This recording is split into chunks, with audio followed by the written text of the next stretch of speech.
community minister at Abundant Love, an emerging UU congregation in Atlanta's West End. He is also the transportation and spiritual outreach coordinator for Freedom University, an underground freedom school for undocumented students in Atlanta. Reverend Rogers serves on the Georgia Advisory Committee for the U.S. Commission on Civil Rights and is a founding board member for the New Sanctuary Movement of Atlanta. He lives in Decatur with his wife, Dr. Annie Massard, and 3 dogs, and enjoys working in the garden while listening to Dungeons and Dragons podcasts. Shout out. So on behalf of Reverend Rogers, our Director of Religious Exploration, Lexi Brown, Music Director Alex Peach, my fellow worship associates, our wonderful choir, as well as the dedicated technical team that is making today's live stream possible, I would like to welcome you to the Unitarian Universalist Metro Atlanta North Congregation, which we lovingly call UUMAN.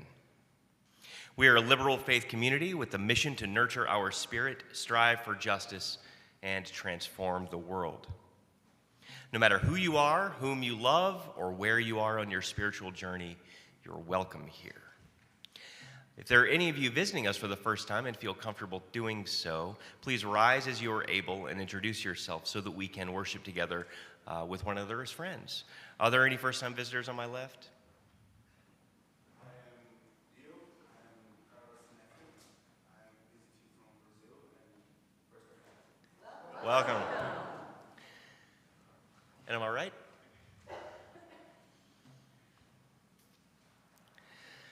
Welcome. We're glad you are here. Please feel free to scan the QR code on the back of your printed order of worship or the code located at the greeters table in the foyer to get in touch with us.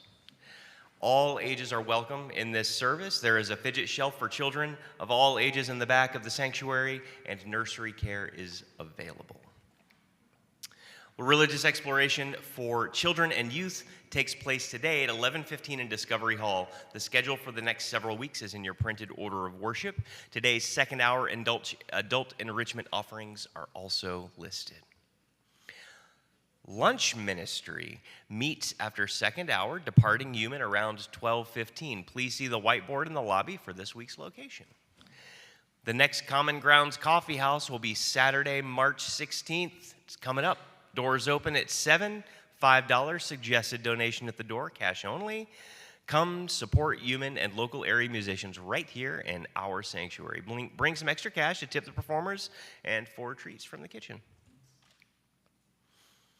And we have another announcement from Miguel Flores.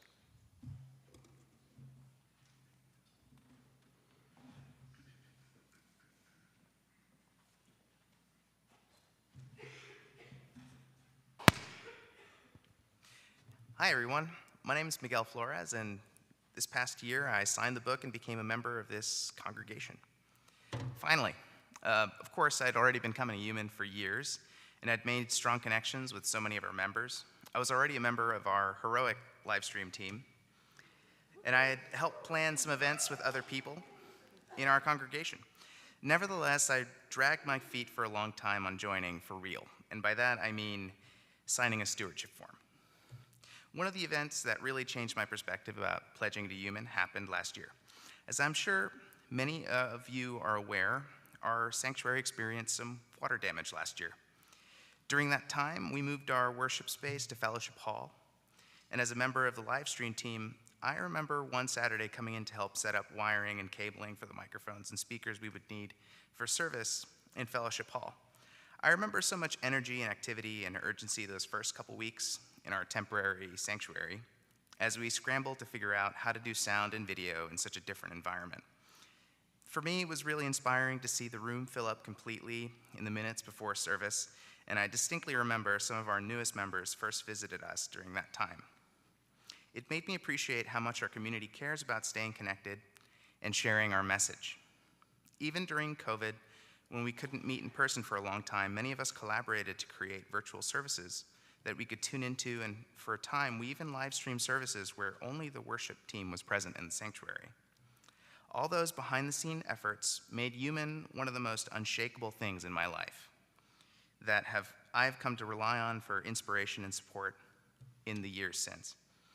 Stewardship is about more than just keeping the lights on Whether it's signing up for the brew crew, singing in the choir, or filling out a stewardship pledge form, there's so many ways to contribute so we can continue to share our values, raise our voices, and simply see each other week after week after week.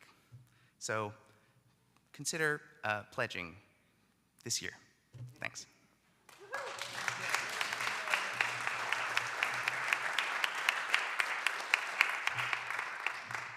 It's very good. Please. Last day for lottery tickets, guys. We have a few of them left. Some of you haven't picked them up for me yet, so if you have pledged and I haven't given you your ticket yet, come see me. Otherwise, we have laptops out at our table this morning. We can get your pledge done just like that, and you'll get a chance to play.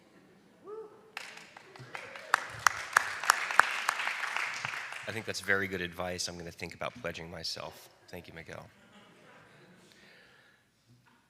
And now, let us greet one another in the hand or elbow of friendship.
Good morning.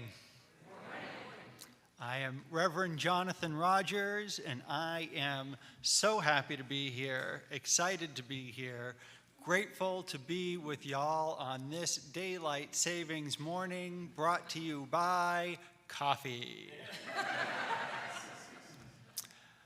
It is your presence here this morning that consecrates this holy space we will share in worship this morning.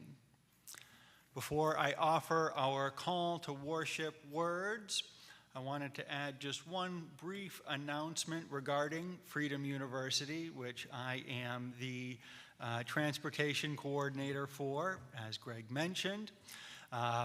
Reverend Dunn and I have been affiliated with Freedom University since we got arrested on their behalf back in 2019.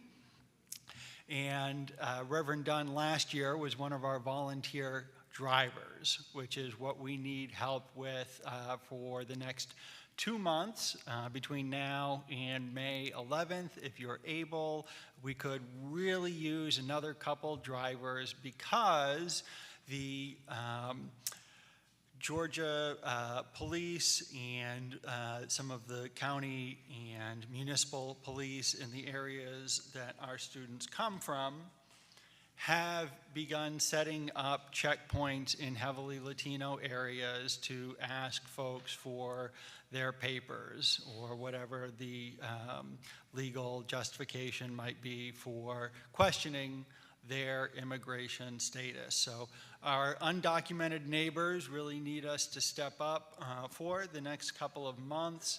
If you're at all able and can contribute some time on Saturday afternoons, we'd be extremely grateful for your assistance.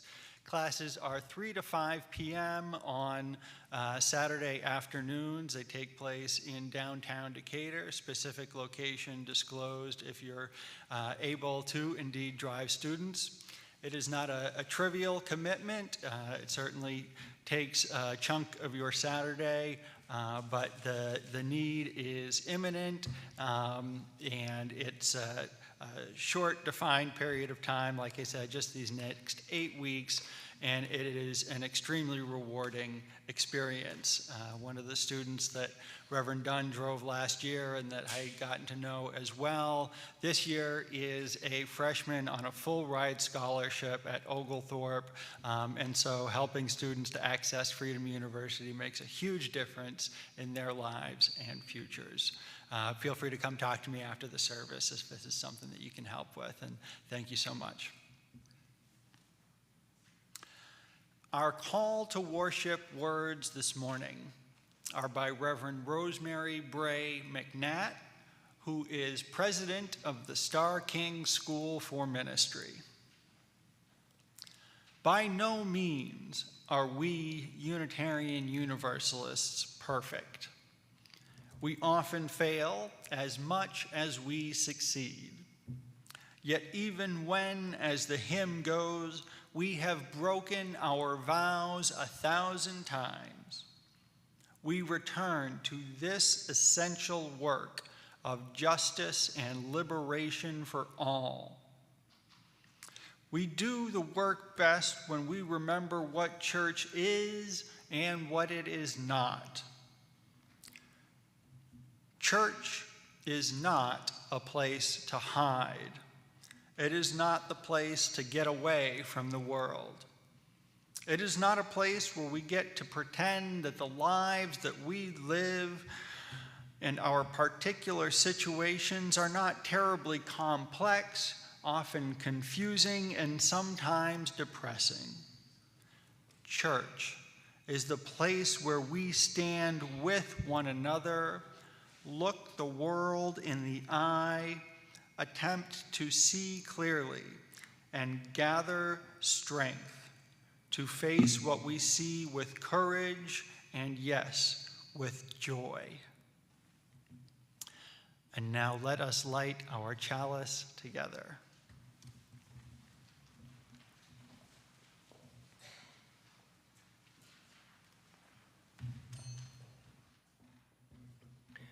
We light this chalice today as a people dedicated to personal growth. May it burn away the oppressions we have been taught and glow instead with the humility of learning. May it reignite our dreams for a better world and kindle our joy for simple living. May its warmth extend out into the forgotten alleyways of exclusion and bring us home to love, to welcoming, and to all the challenges, the questions, and to the blessings of this beautiful path to becoming a beloved community.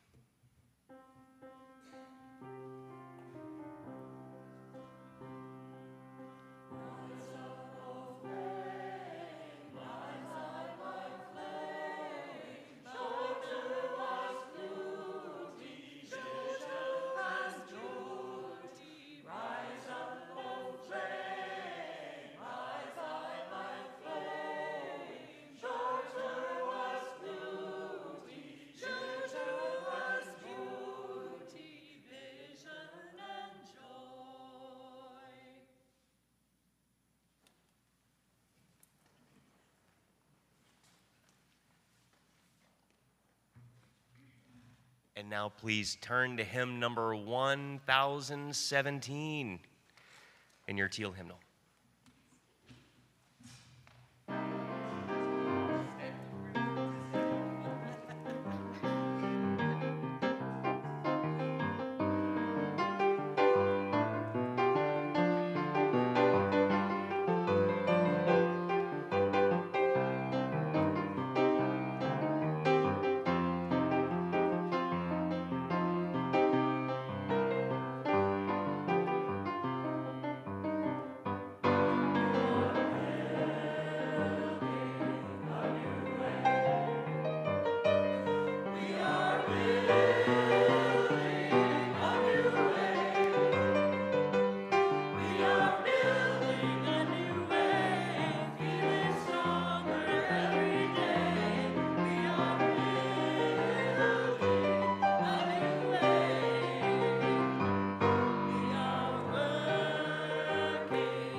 At this point in our service, we share our joys with each other to magnify them and our sorrows to divide the weight of their pain. If you are so moved, please feel free to come forward, drop a pebble in the bowl, and express a joy or sorrow that you may have. For those of you attending via live stream, if you have a joy or sorrow that you would like to share this morning, please type it in the chat.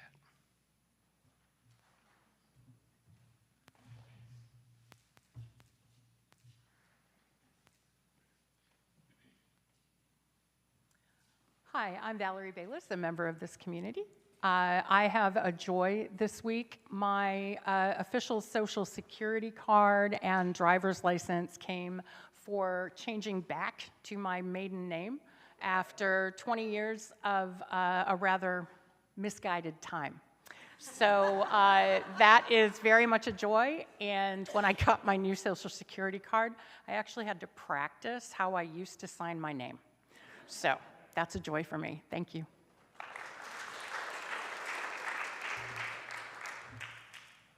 I'm Mike Chambers. This is a pebble of happiness for this little box here. The board, the safety committee, and other groups have long wanted to get a defibrillator for our facilities here, and that's what this is. We'll be mounting it out here in a central location, and maybe we never have to use it.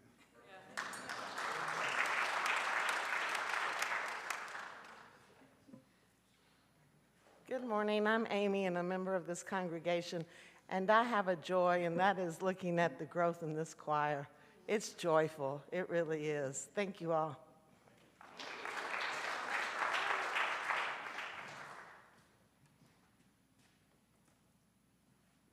Good morning. I'm Chris Peterson.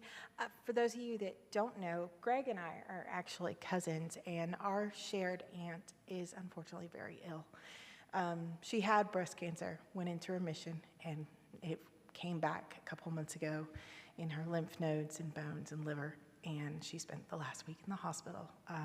She was able to come home, but just keep her family in your thoughts, please. It's not looking promising. So.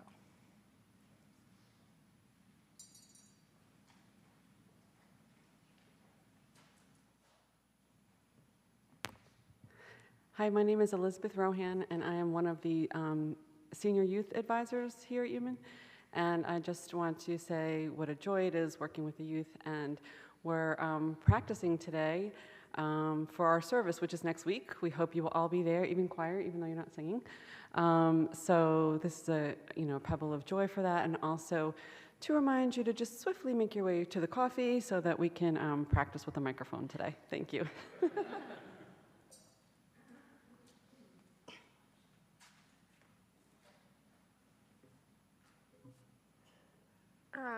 I'm Amanda, I'm a member of this church, and there are not enough pebbles in this building to represent the lives lost to the opiate pandemic in the past 20 years. And we lost another friend on Thursday night, and his name was Ethan. And it's just a ripple through a community, and this is for him.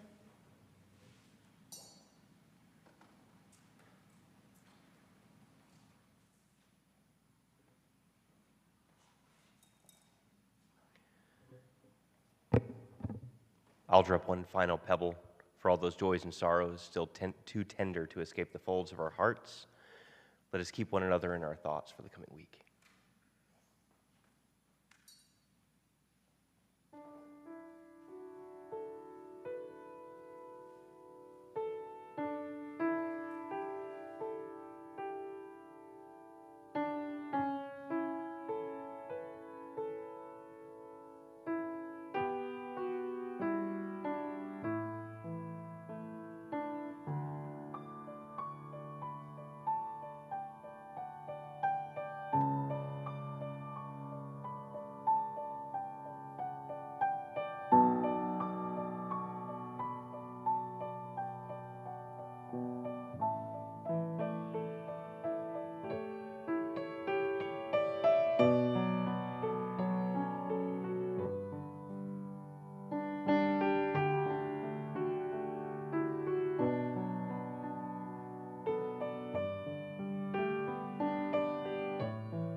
This is by Reverend Rosemary Bray McNatt.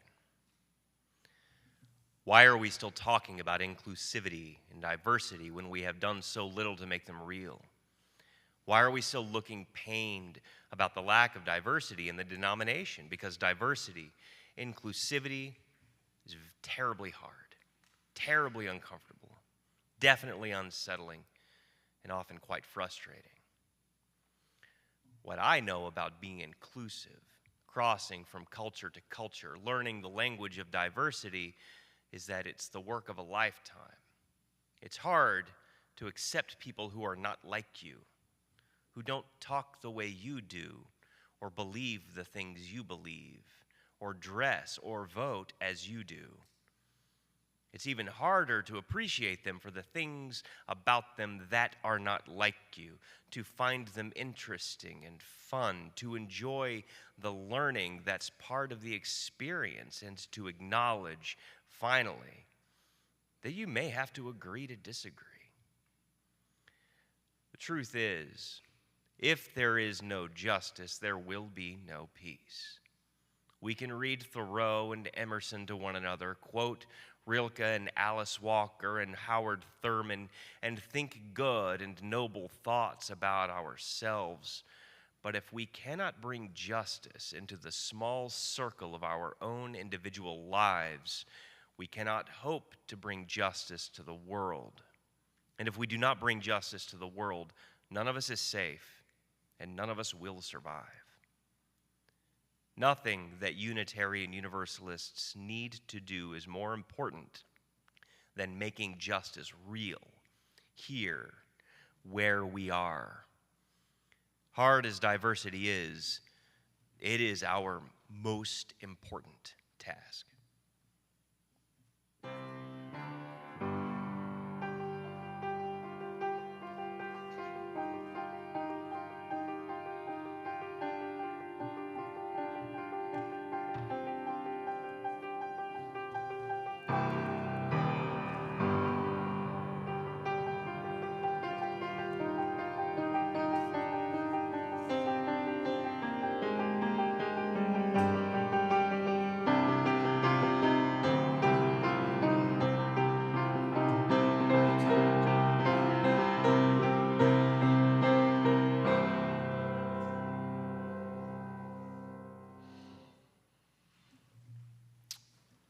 Y'all, we are part of a living spiritual tradition. Mornings like this, one can't help but feel the vitality, energy, our collective engagement with the eternal and ongoing conversation with the spirit of the universe. A living tradition is one of learning and growth.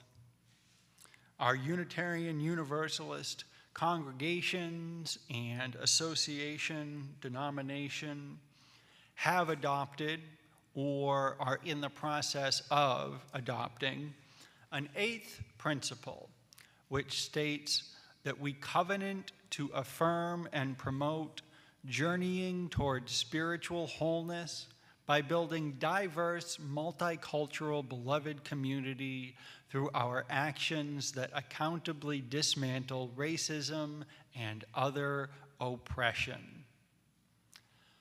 Wow, what a goal. What a project. How ambitious. To dismantle racism that systemically devalues non-white lives. Racism that says bodies of color are disposable. Racism that tries to convince us that it's okay for human rights only to apply to people of European descent. How are we to dismantle a force that has raged across the centuries and around the world? To answer this, we must take seriously the call of journeying towards spiritual wholeness, for this is a process that will test and enhance the strength of our individual and collective spirits. Addressing racism requires that we take our fourth principle, a free and responsible search for truth and meaning, to heart, because it is a knot we cannot disentangle without holding ourselves responsible to look directly at our country's racist history. Property rights over black bodies were enshrined into colonial laws over a century before the United States even declared independence. Author and activist Bree Newsom writes, chattel slavery was constructed around laws that legalized the raping of black women and the selling of their children. Rape of black women was so pervasive that the prevalence of mixed-race children posed a threat to white supremacy and the slave system. Were the children of white fathers and enslaved black mothers slave or free?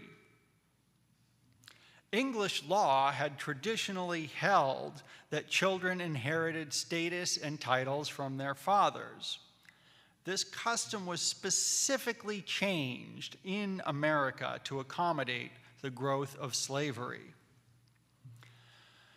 Newsom is describing a 1662 Virginia slave law that made it so children born of enslaved mothers inherited their mother's slave status, regardless of whether the father was a slave or, as was often the case, a free white slave owner. The law stated, quote, "Whereas some doubt has arisen whether children got by any Englishman upon a Negro woman should be slave or free, be it therefore enacted and declared by this grand assembly that all children born in this country shall be held bond or free only according to the condition of the mother." Chattel slavery continued, of course, for another 200 years. Attempts to overthrow it as a system were met with some of the most torturous reprisals the human mind could ever possibly concoct. With so much misery inflicted on the lives of slaves on a day-to-day, generation-to-generation basis, the only way to suppress revolt was to make sure that the consequences of disobedience were even more hellish than the reality of slave life. The life expectancy, for example, for slaves in New Orleans was 7 years. 7 years, the lowest in the country at that time, due to the brutality of life on a sugar plantation. Not coincidentally, Louisiana had the most violent and inhumane history of repressing slave revolts. Throughout the South, slaves were exploited not only for their surplus labor value, but for the value of their bodies as commodities as well. Much of the economic infrastructure of 18th and 19th century America was built on loans taken out with the bodies of slaves as capital.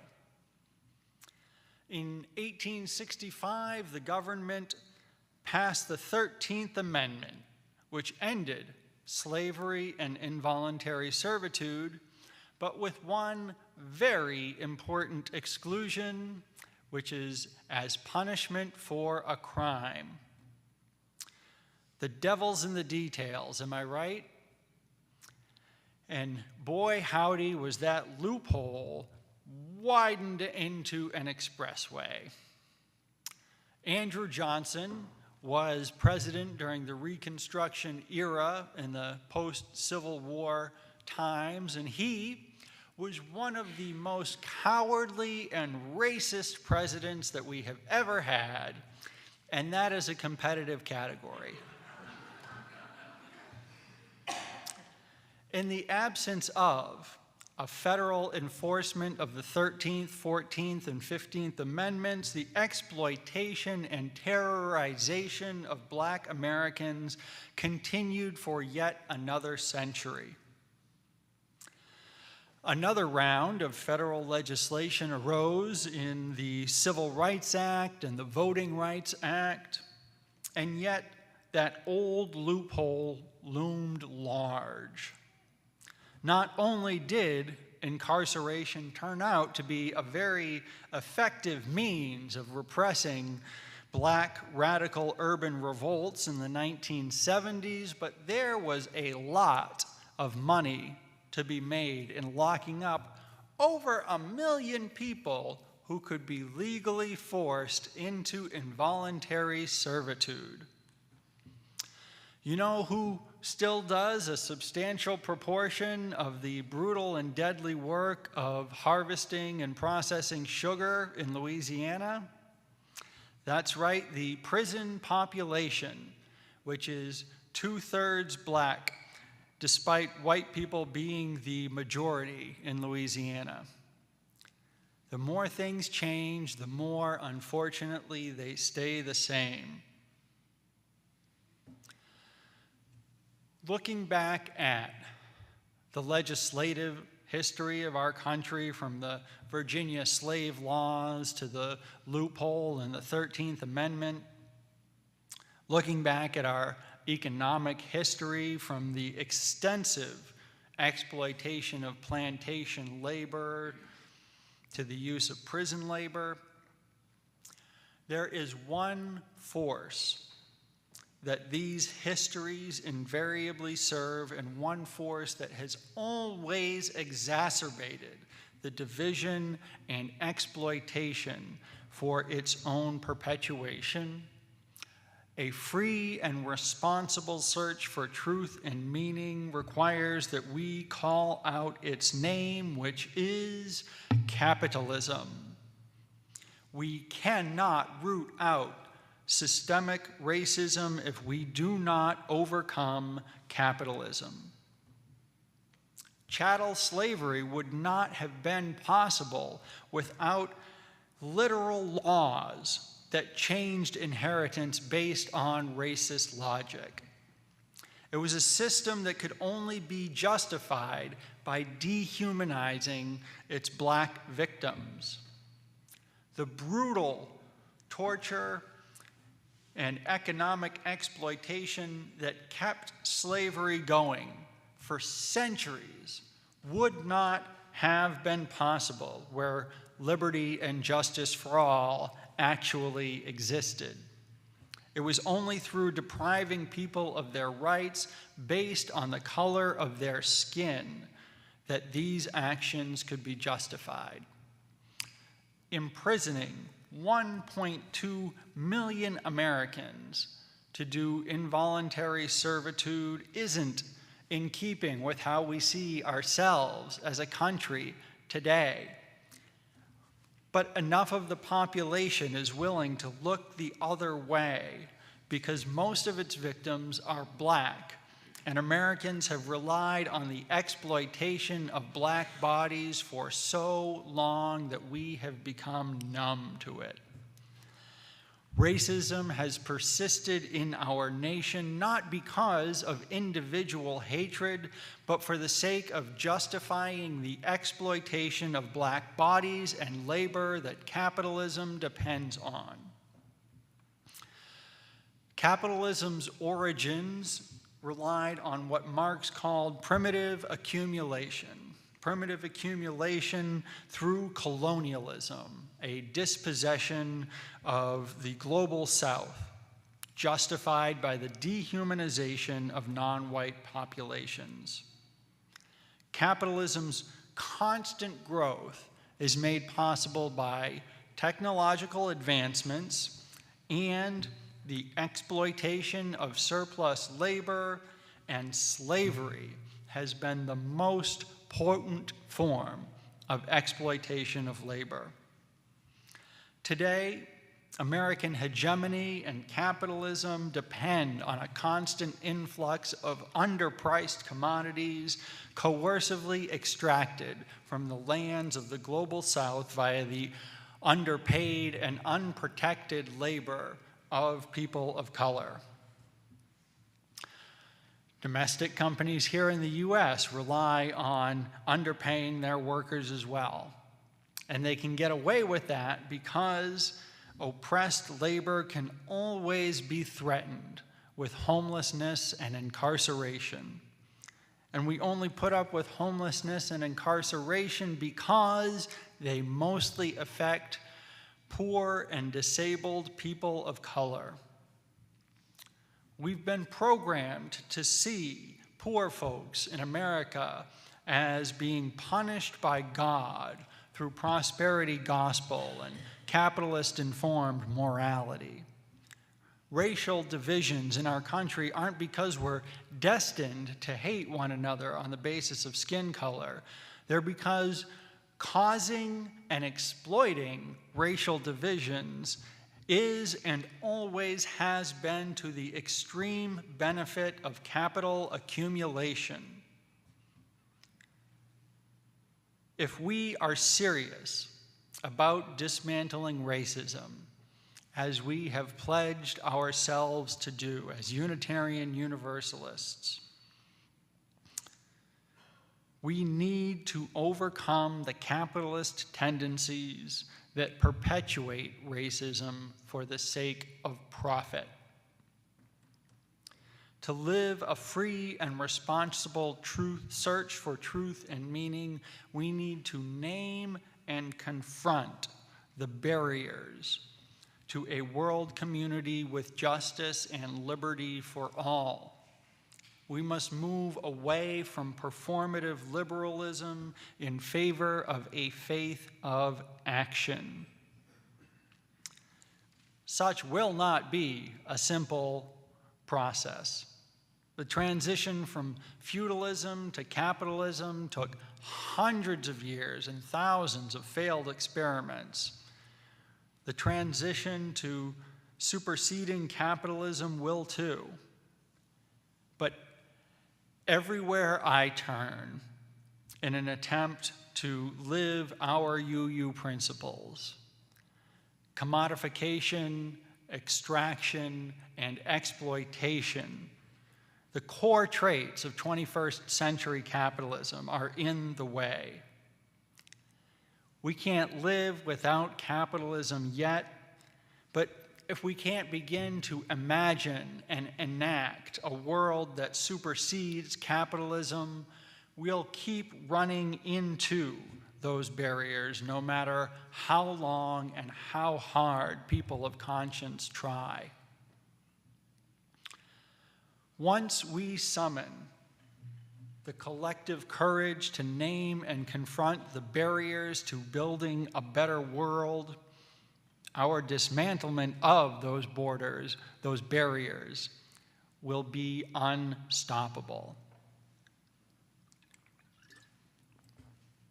We are not interested in the liberal notion of build back better. We do not want to build back. We long to dismantle and build anew, to build with true morality and to build in liberation. Collective liberation requires collective action, and we are spiritually and emotionally and logistically prepared for such action. Yes, we have a lot to learn. We will remain committed to our free and responsible search. We also know that together we are capable of more than we can possibly imagine at any given point in time.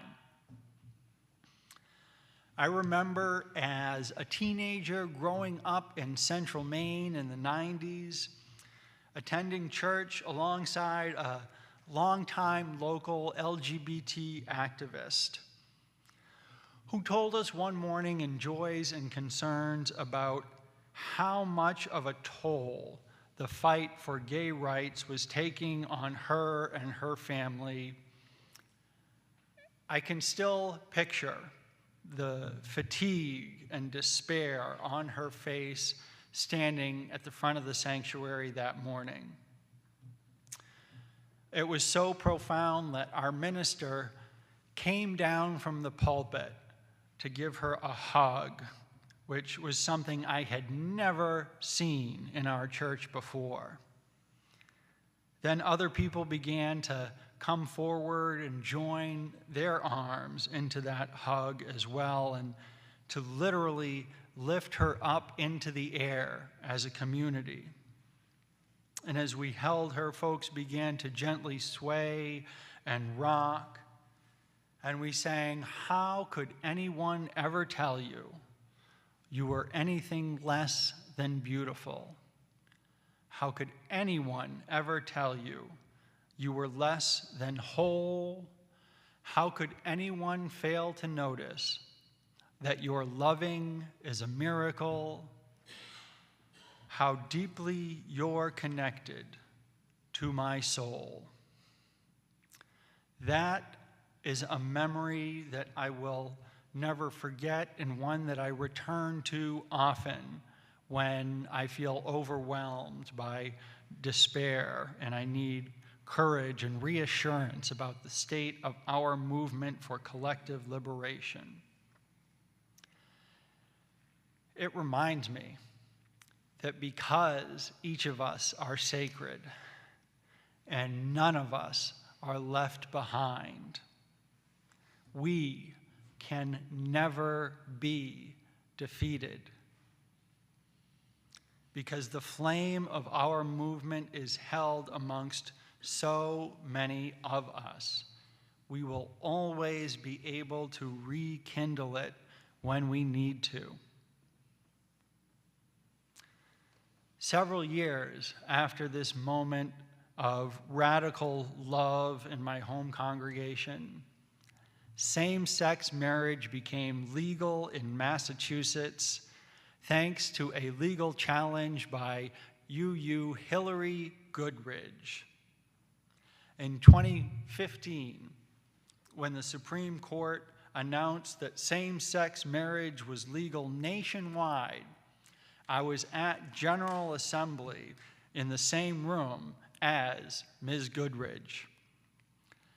To see that transition happen from the unimaginable to the law of the land in less than 20 years, and to be connected with one of the heroes of the campaign through our movement, made me feel like each one of us can and does have a role to play in the movement for collective liberation.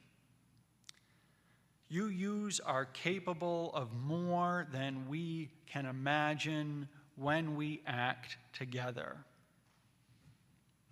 When we collectively commit ourselves to a cause greater than ourselves, when we set aside our individualism for the sake of supporting one another with love's transformative power. As Fidel Castro said of the Cuban Revolution, I began the revolution with 82 men. If I had to do it again, I would do it with 10 or 15 of absolute faith. It does not matter how small you are if you have faith and a plan of action. Y'all, we are people of faith and action. And so while transforming racial capitalism into a new and uncertain mode of governance is as yet difficult to imagine, together we can help move that evolution forward. If we act in faithful and loving community, casting aside bourgeois individualism, we can act collectively to substantially assist in building what will replace capitalist imperialism. We Americans cannot do it alone, but collectively acting for collective liberation here in the imperial core sure would make transcending the brutality of our current reality more doable. This is difficult and demanding work, to say the very least. But that's why we do it in spiritual community.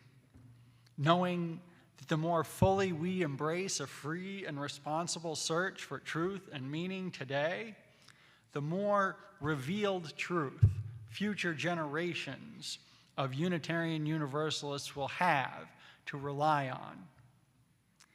Ending racism and its systemic causes is the work of several lifetimes, but it begins with us facing uncomfortable truths and pledging to support one another as we collectively confront their implications. This is deeply spiritual work and requires healthy communities and practices to nourish communal action for collective liberation. It does not matter how small you are if you have faith and a plan of action.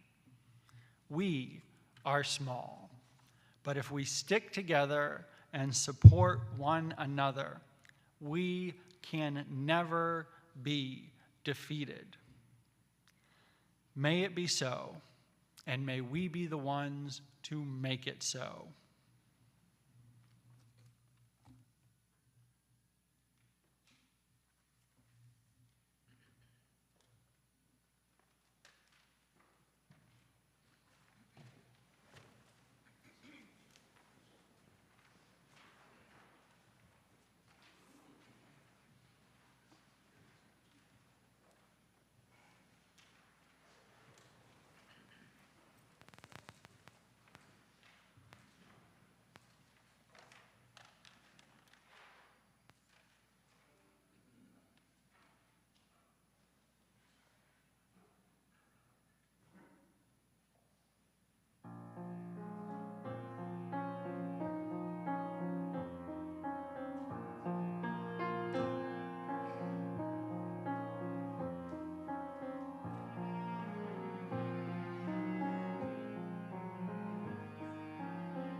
In an effort to fulfill and further the vision and mission of this congregation, we ask that our members and friends share of their time, treasure, and talents. With this, we will now take the offering. You may also give using the Givelify app. A reminder that this month's 50/50 recipient is Cats in the Cradle Feline Rescue. Half of any check specifically designated as 50/50 and half of any Givelify donation specifying 50/50 will go to Cats in the Cradle.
And now please turn to hymn number 1018 in your softback hymnal as we rise in body or spirit.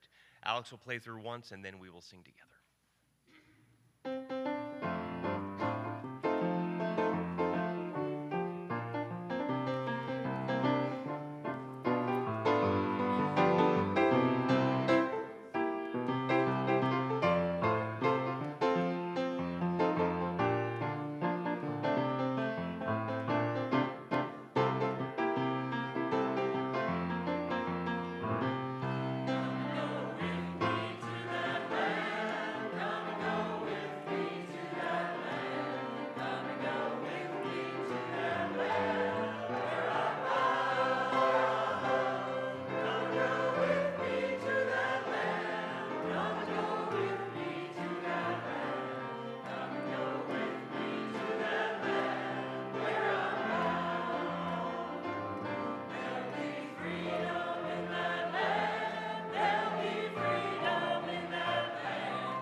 And now we extinguish this flame, but not the light of truth, the warmth of community, or the fire of commitment.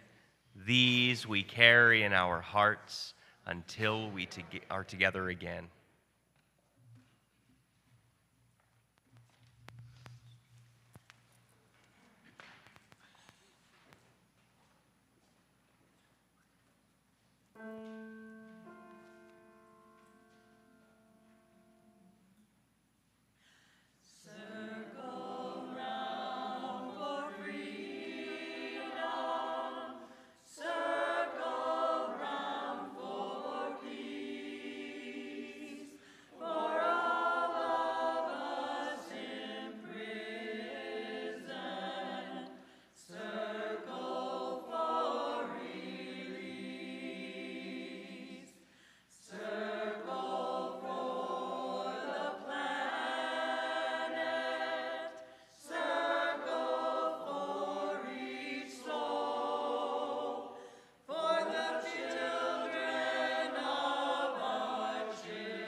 May we see all as it is, and may it all be as we see it.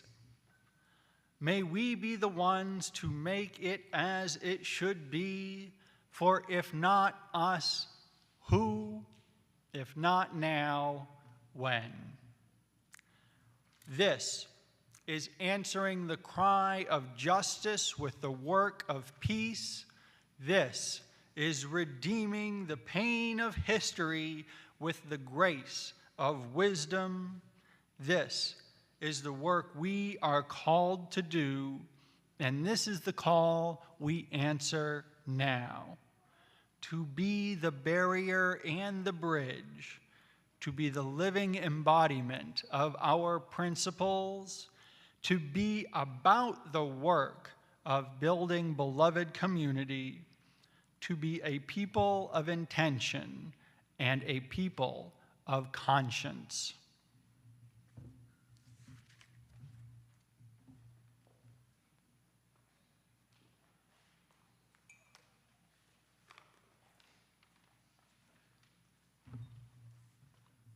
Thank you, everybody. Go in peace. Have a wonderful week.